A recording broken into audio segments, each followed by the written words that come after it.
حضرت انس رضی اللہ تعالی عنہ سے روایت ہے کہ آپ صلی اللہ علیہ وآلہ وسلم کو ایک دعوت میں جو کی روٹی اور کدو گوشت کا شوربہ پیش کیا گیا۔ میں نے حضور کریم صلی اللہ علیہ وآلہ وسلم کو دیکھا کہ پیالے کے کناروں سے کدو تلاش فرما کر تناول فرما رہے تھے۔ میں اس روز کے بعد ہمیشہ کدو کو پسند کرنے لگا۔ ناظرین، کدو ایک سبزی ہے جو ذائقے میں لذیذ اور تاثیر میں زود ہضم ہے، صحت بخش اور دماغی صلاحیتوں کو بڑھانے والا ہے۔ کدو مفرح قلب ہے، جگر اور اعصاب کے لیے مفید سبزی ہے۔ جو کی روٹی، ناظرین، نبی کریم صلی اللہ علیہ وآلہ وسلم کی مرغوب غذاؤں میں بھی جو کی روٹی شامل ہے۔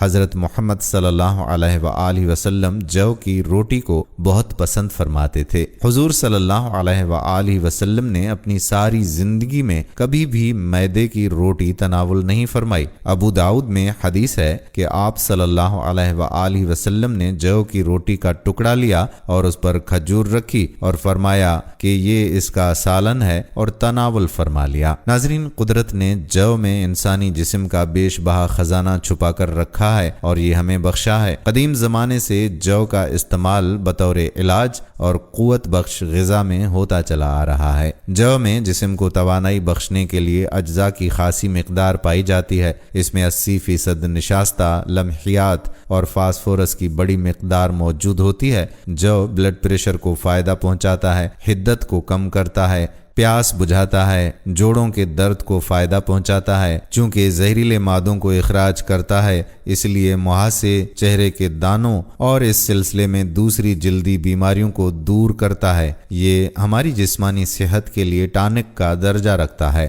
انہیں اپنی روزمرہ کی غذا میں شامل رکھیں اور صحت مند رہیں۔ اب ذکر کرتے ہیں سرکہ کا۔ ناظرین، ہمارے پیارے نبی صلی اللہ علیہ وآلہ وسلم کو سرکہ بہت پسند تھا۔ آپ صلی اللہ علیہ وآلہ وسلم نے نہ صرف سرکہ کو تناول فرمایا بلکہ اس کی تعریف بھی فرمائی۔ حدیث میں ہے کہ حضور اکرم صلی اللہ علیہ وآلہ وسلم نے ارشاد فرمایا کہ سرکہ بھی کیسا بہترین سالن ہے۔ حضرت ام ہانی رضی اللہ تعالی عنہا فرماتی ہیں کہ حضور نبی کریم صلی اللہ علیہ وآلہ وسلم میرے گھر تشریف لائے اور فرمایا، کیا تیرے پاس کھانے کے لیے کوئی شے ہے؟ میں نے عرض کیا کہ سوکھی ہوئی روٹی اور سرکے کے سوا کچھ بھی نہیں۔ حضور اکرم صلی اللہ علیہ وآلہ وسلم نے فرمایا، وہی لے آؤ، وہ گھر سالن سے خالی نہیں جس گھر میں سرکہ ہو۔ سرکے کے فوائد۔ ناظرین، سرکے کا استعمال ذیابطیس اور خون میں گلوکوز کی مقدار کو درست کرنے کے لیے فائدہ مند ہوتا ہے۔ سرکے کا کھانے میں استعمال اس احساس کو بڑھا دیتا ہے کہ اب بھوک نہیں، یعنی انسان کم کھاتا ہے اور اس طرح سے نظام انہضام بہتر رہتا ہے۔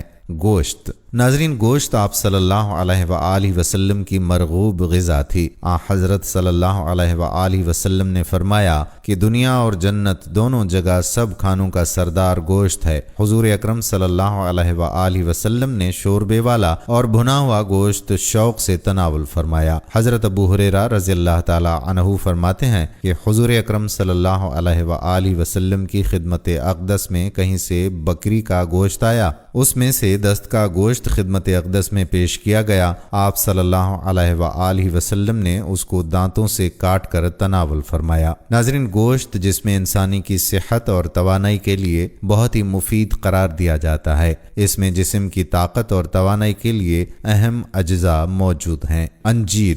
ناظرین، انجیر بھی حضرت محمد صلی اللہ علیہ وآلہ وسلم کی پسندیدہ غذاؤں میں سے ایک ہے۔ حضرت محمد صلی اللہ علیہ وآلہ وسلم نے فرمایا کہ انجیر جنت کا پھل ہے۔ ناظرین، انجیر کا پھل بڑھاپے کو روکتا ہے، یعنی اس پھل کے کھانے سے بڑھاپا جلدی نہیں آتا۔ یہ کمزور اور دبلے پتلے لوگوں کے لیے نعمت بیش بہا ہے۔ ماہرین طب کا کہنا ہے کہ روزانہ انجیر کھانے سے موٹاپے پر قابو پایا جا سکتا ہے۔ انجیر کے اندر پروٹین، معدنی اجزاء، شکر، کیلشیم، فاسفورس پائے جاتے ہیں۔ دونوں انجیر یعنی خشک اور تر میں وٹامن اے اور سی کافی مقدار میں ہوتی ہیں۔ وٹامن بی اور ڈی قلیل مقدار میں ہوتی ہے۔ ان اجزاء کے پیش نظر انجیر ایک مفید غذائی دوا کی حیثیت رکھتا ہے۔ اس کا استعمال ہڈیوں کو مضبوط بناتا ہے۔ اس میں فولاد، کیلشیم اور فاسفورس جیسے اجزاء شامل ہیں۔ ماہرین کا کہنا ہے کہ ایک انجیر انسانی جسم کو درکار فولاد کی 2% ضرورت کو پوری کرتا ہے۔ انگور۔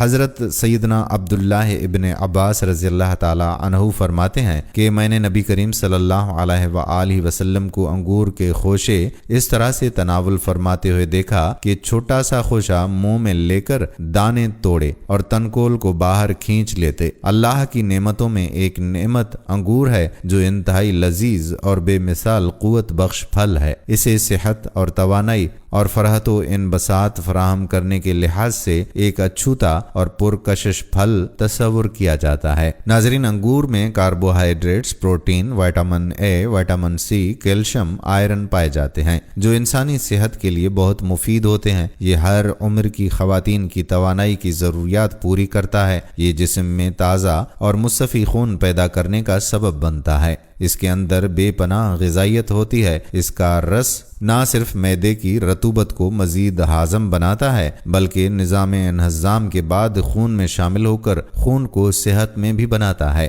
انگور کا رس آدھے سر کے درد اور معدے کی بیماریوں، تپ دق یا قبض، کھانسی، جسم کی کمزوری، خون کی کمی اور دیگر امراض کے لیے بہت ہی مفید ہے۔ ناظرین، ہم امید کرتے ہیں کہ ہماری آج کی یہ ویڈیو آپ کو ضرور پسند آئی ہوگی اور ان اشیاء کا استعمال آپ اپنی زندگی میں لازم و ملزوم کریں گے۔ ویڈیو پسند آئی ہو تو اپنے دوستوں کے ساتھ اس ویڈیو کو شیئر بھی ضرور کیجیے۔ آنے والی ویڈیو تک اپنے میزبان قادر بخش کلہوڑو کو اجازت دیجیے۔ اللہ حافظ۔